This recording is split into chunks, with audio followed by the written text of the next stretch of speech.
게이트를 통과하는 사람들의 얼굴에는 설렘으로 가득 차 있다. 곧 비행기는 활주로를 박차고 날아올랐다. 평온한 객실, 그리고 아름다운 창밖의 풍경. 하지만 그 평화로움은 얼마 가지 못했다. 순식간에 기내하는 어둠에 쌓인 채 새빨간 경고등만이 깜빡이고 있었다. 그 모든 일이 벌어지기 시작한 시간은 단 12분이었다. 1985년 8월 12일 일본 도쿄 하네다 국제공항. 그날 공항은 사람들로 붐볐다. 우리의 추석과 같은 일본의 대명절 오본을 하루 앞둔 날이었다. 고향으로 향하는 가족들, 휴가를 떠나는 여행객들의 얼굴에는 설렘과 기대감이 가득했다. 오후 5시 12분 한 대의 보잉 747 여객기가 하네다 공항에 착륙한다. 기체번호 JA8119. 이 거대한 여객기는 곧 오사카를 향한 여정을 준비하기 시작했다. JAL 123편 탑승 게이트 18번 앞 509명의 승객들이 줄을 서기 시작했고, 조종실에서는 베테랑 운항 승무원들이 비행 준비에 여념이 없었다. 49세의 타카하마 마사미 기장, 총 비행시간 12,423시간에 달하는 베테랑 조종사, 그리고 기장 승격 훈련을 받고 있던 39세의 사사키 유카타 부기장. 그는 이날 기장의 자리인 왼쪽 좌석에 앉아 비행을 책임지고 있었다. 그리고 9,831시간의 비행 경력을 가진 46세의 후쿠다 히로시 항공기관사까지. 객실에서는 12명의 객실 승무원들이 승객을 맞이할 채비를 마쳤다. 승객 509명, 승무원 15명, 총 524명의 생명을 싣고 이륙을 기다리고 있었다.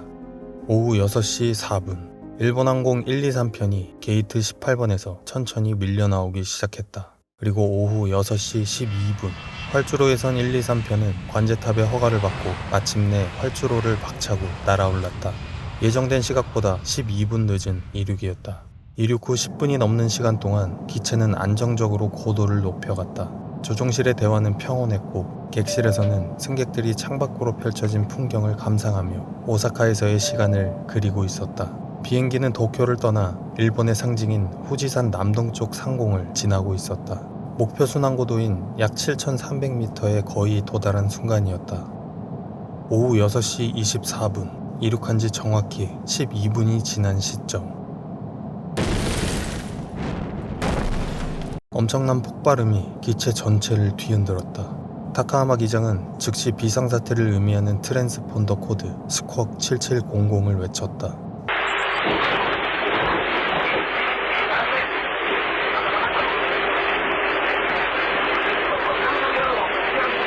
동시에 조종실에서는 경고음이 미친 듯이 울리기 시작했고, 객실은 순식간에 아수라장이 되었다. 그 순간 산소 마스크가 승객들의 머리 위로 떨어졌다.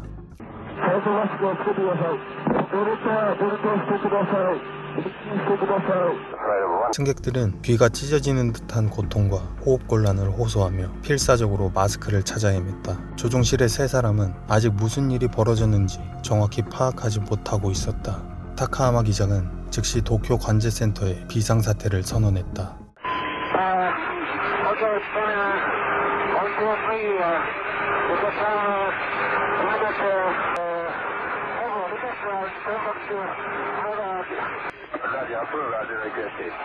관제센터는 즉시 귀환을 승인하고 레이더를 보며 오시마섬까지의 경로를 직접 안내해주겠다고 제안했다. 하지만 기체는 이미 통제가 불능한 상태였다. 항공기관사가 절망적인 목소리로 외쳤다.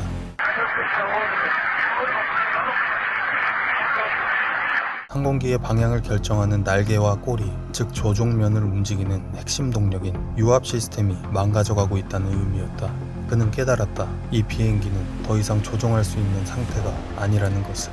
조종실 창밖으로 보이던 수평선이 위아래로 요동치기 시작했다. 고도는 걷잡을 수 없이 떨어지고 속도는 위험할 정도로 요동쳤다. 이륙 12분 만에 비행기는 조종사들의 손을 떠난 거대한 쇳덩어리가 되어 태평양 상공을 표류하기 시작했다. 오후 6시 25분 조종실의 세 사람은 자신들이 탄 비행기가 이미 자신들의 손에서 벗어났다는 사실을 인지했다. 조종사들의 의지와는 정반대로 기체는 기이한 동선을 그리고 있었다. 도쿄를 가로질러 일본의 심장부인 군마현의 험준한 산악지대를 향해서. 그 그뿐만이 아니었다. 기체는 좌우로 불안정하게 비틀대기 시작했다. 이 수직꼬리 날개가 제 기능을 상실했을 때 나타나는 치명적인 움직임이었다. 기체 뒤편에 심각한 문제가 생겼다는 것을 조종사들은 본능적으로 느낄 수 있었다. 통제불능의 절망적인 상황 속에서 타카하마 기장의 수만 시간 비행 경험이 마지막 불꽃을 태우기 시작했다. 도쿄항공 교통관제센터의 관제사들은 혼란에 빠져 있었다.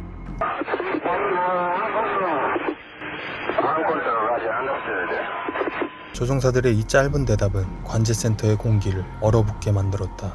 통제 불능. 하늘 위에서 조종사가 전하는 최악의 메시지였다.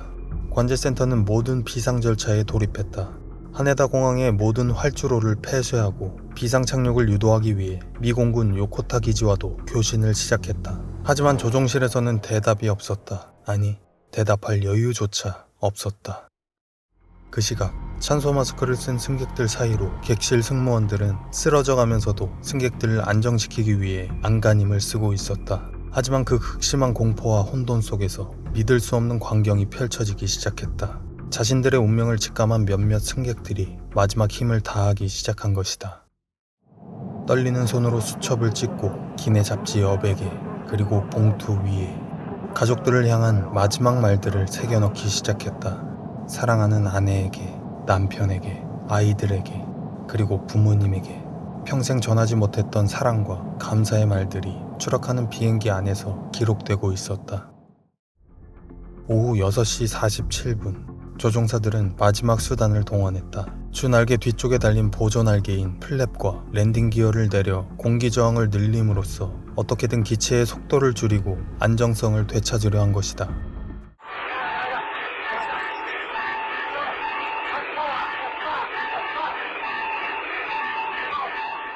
비행기가 양력을 잃고 그대로 떨어져 버리는 조종사에게는 사형 선고와도 같은 말이었다. 하지만 그들의 필사적인 의지와는 반대로 기체는 서서히 그리고 확실하게 일본의 험준한 산악지대를 향해 고도를 낮추고 있었다. 하늘 위에서 버텨온 32분. 그들에게 남은 시간은 이제 얼마 없었다. 고도계의 바늘이 가파르게 떨어지기 시작했다. 4,000m, 3,500m. 이제 그들의 싸움은 방향이 아닌 고도와의 싸움이 되었다. 타카하마 기장의 외침에 후쿠다 기관사가 엔진 출력을 최대로 올렸다. 엔진이 터져나갈 듯한 굉음을 내며 기수가 잠시 들리는가 싶었지만 기체를 다시 아래로 끌어내렸다. 이내 조종실 창밖에는 일본 군마연의 다카마가 아라산이 그 거대한 모습을 드러내고 있었다. 오후 6시 56분 조종실에서는 듣고 싶지 않은 섬뜩한 소리가 울려 퍼지기 시작했다.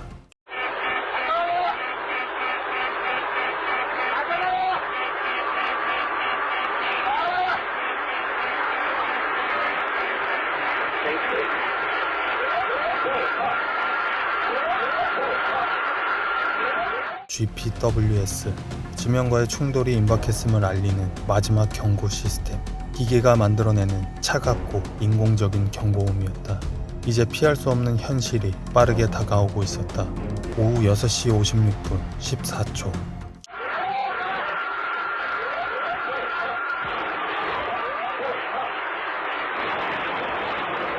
기체의 오른쪽 날개가 거대한 나무와 부딪히며 끔찍한 파열음을 냈다. 그 순간 기체는 완전히 뒤집히며 산의 능선으로 돌진했다.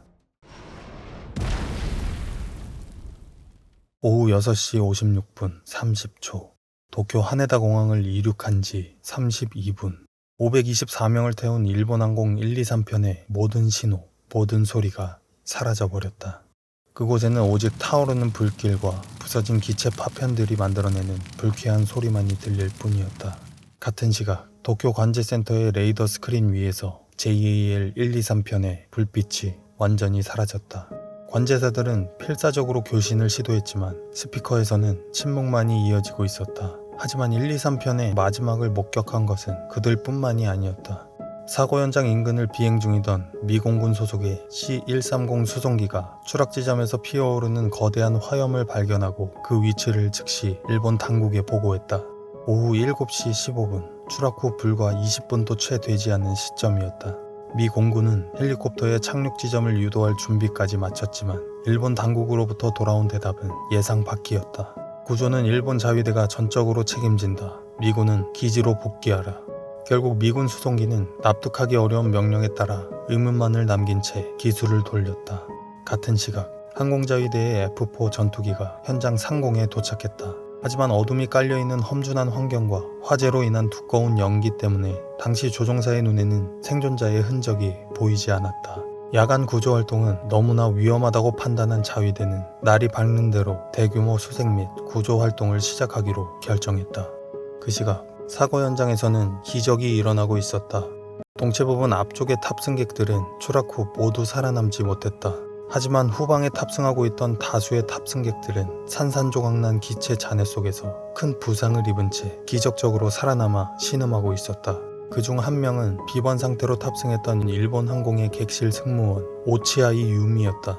그녀의 귓가에는 다른 생존자들이 내는 거친 숨소리와 고통스러운 신음이 들려왔다. 생존자들은 서로의 존재를 확인하며 구조를 기다렸지만 그 희망은 오래가지 못했다. 얼마 지나지 않아 멀리서 헬리콥터 소리가 들려왔다. 헬리콥터는 현장 상공을 몇 바퀴 선회하더니 이내 소리와 함께 멀어져 버렸다. 밤이 깊어지면서 사방에서 들려오던 생존자들의 고통의 목소리들이 하나둘씩 사라져갔다.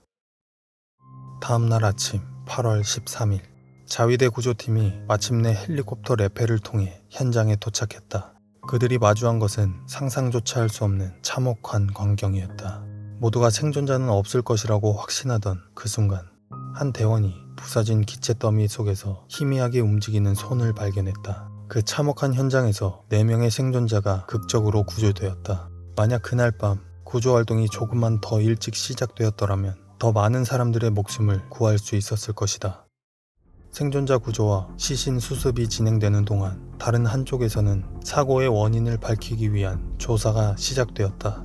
일본 항공사고조사위원회는 미국의 국가교통안전위원회와 보잉사의 전문가들과 함께 회수된 잔해들을 거대한 경납고 안에서 재조립하기 시작했다. 얼마 지나지 않아 조종사들의 마지막 교신이 담긴 CVR과 비행 기록이 담긴 FDR 2개의 블랙박스가 온전한 상태로 발견되었다. CVR 분석 결과 조종사들은 마지막까지 조종 계통의 문제를 호소하고 있었다. 조사관들은 즉시 기체의 꼬리 부분으로 향했다. 그리고 그곳에서 모든 비극의 시작점이 된 결정적인 단서와 마주하게 된다. 바로 기체 후미의 후방 압력 격벽의 파편이었다. 후방 압력 격벽은 기내의 높은 공기 압력이 새지 않도록 막는 후방의 마지막 방어벽과 다름없었다. 만약 이곳이 파괴되면 기내의 높은 압력의 공기가 한 번에 폭발하듯 분출되며 꼬리 날개를 산산조각 낼 수 있다. 조사 결과 실제로 그러한 파괴의 흔적이 명확하게 발견되었다. 조사관들은 곧바로 해당 기체 JA8119의 과거 정비 기록을 추적했다. 그리고 마침내 7년 전인 1978년 6월 2일의 기록에서 멈춰섰다. 오사카 국제공항 착륙 중 테일 스트라이크 발생. 착륙 과정에서 조종사의 실수로 기체 꼬리 부분이 활주로에 부딪히는 사고였다. 당시 손상된 부분에는 바로 이 후방 압력 격벽이 포함되어 있었다. 수리는 미국 보잉사의 기술팀이 직접 진행했다. 조사관들은 당시 수리 보고서와 실제 격벽의 파편들을 대조하기 시작했다. 그리고 곧 보잉사의 엔지니어가 치명적인 실수를 저질렀다는 믿을 수 없는 사실을 발견하게 된다. 그 치명적인 실수는 너무나 사소했기에 오히려 충격적인 실수였다. 손상된 압력 격벽은 수리 과정에서 일종의 땜질이 이루어졌다. 규정대로라면 손상 부위는 하나의 금속판으로 튼튼하게 덧대야 했다. 하지만 당시 기술자들은 작업의 편의를 위해 2개의 조각난 금속판을 이어붙이는 잘못된 방식을 택했다. 이로 인해 격벽은 본래 받아야 할 힘의 절반도 견디지 못하는 마치 시한폭탄과도 같은 상태가 되어버렸다. 그날 이후 JAL 123편은 12,319번이나 하늘을 날았다. 그로 인해 1985년 8월 12일 마침내 한계에 도달했던 것이었다. 이 사소해 보이는 실수는 520명의 생명이 사라지는 비극적인 결과를 낳았다. 추락 현장에는 승객들이 마지막 순간에 남긴 수십 통의 유서가 발견되었다. 자신의 몸조차 가누지 못하는 상황에서도 가족들에게 전하지 못한 마지막 말들이 떨리는 손으로 쓴 글씨로 남아 있었다. 이 짧은 문장들 안에는 그날의 비극이 모두 담겨 있었다. 사고의 원인이 밝혀지기 전까지 세상의 비난은 조종사들에게로 향했다. 조종 미숙, 이 한마디는 목숨을 잃은 조종사들은 물론 남겨진 그들의 가족들에게까지 씻을 수 없는 상처를 남겼다. 하지만 사고 발생 약 2개월 뒤 조종실의 음성 기록이 공개되자 모든 것이 바뀌었다. 그 안에는 절망적인 상황 속에서도 마지막 순간까지 승객들을 살리기 위해 포기하지 않았던 세 사람의 필사적인 상황이 고스란히 담겨 있었다. 32분간의 처절한 사투는 그렇게 세상에 알려지게 되었다. 일본 항공의 사장은 모든 책임을 지고 자리에서 물러났다. 그는 520명의 희생자 유족에게 직접 찾아가 무릎 꿇고 사죄했으며 일본 항공은 유족들에게 총 7억 8천만 엔의 조의금을 전달했다.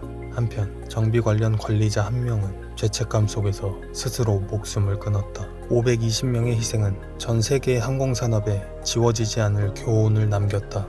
항공기의 수리 및 정비 절차에 대한 감독은 이전과 비교할 수 없을 정도로 강화되었다. 또한 늑장 대응으로 비판받았던 일본의 재난 대응 시스템 역시 이 사고를 계기로 대대적인 개편에 들어갔다. 오늘날 사고 현장인 다카마가하라산의 능선 오스타카 노원에는 희생자들을 기리는 추모비가 세워져 있다. 매년 8월 12일이 되면 유족들과 일본항공 직원들은 다시는 이와 같은 비극이 반복되지 않기를 기도하며 험준한 산길을 올라 이곳을 찾는다.